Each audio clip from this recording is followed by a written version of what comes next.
Projet de loi de finances 2019, baisse des subventions pour la Jirama. Une baisse des subventions accordées à la Jirama est prévue dans le projet de loi de finances 2019 qui sera examiné au cours de cette deuxième session parlementaire. Tel qu'il est précisé dans la lettre de cadrage, ces subventions devraient se situer à 195 milliards d'ariage. Le Fonds monétaire international examine le prix, la situation financière de la Jirama, selon les précisions de son représentant à Madagascar, Marc Gérard.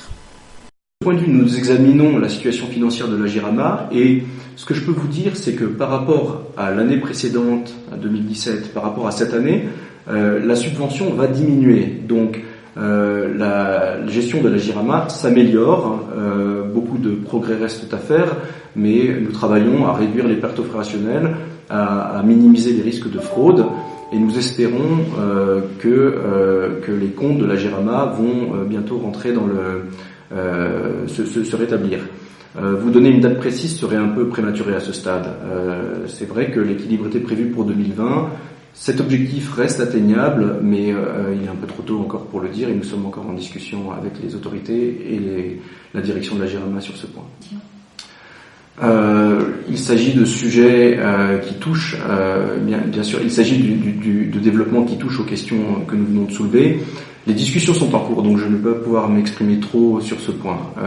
Les objectifs sont clairs. Comment limiter les subventions improductives de l'État à la Jirama, au secteur pétrolier? Quelles solutions trouver pour que la fourniture d'électricité puisse être généralisée à Madagascar, pour que les consommateurs soient approvisionnés convenablement en essence, en payant le juste prix, et comment protéger les populations les plus vulnérables et assurer que ces contributions.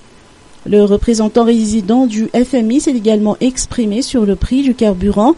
Le fait que l'ajustement de prix à la pompe ne soit pas mis en œuvre a par conséquence l'augmentation du passif, autrement dit de la dette de l'État vis-à-vis des distributeurs pétroliers.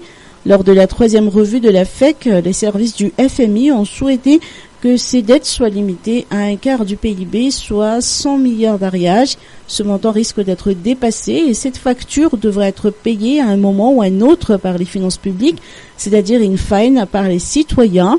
Marc Gérard alerte les autorités et le public de l'importance de laisser la vérité des prix jouer sur le marché des prix des produits pétroliers. Des mesures de compensation peuvent être prises pour aider les secteurs les plus fragiles et les populations les plus vulnérables, selon ses dires.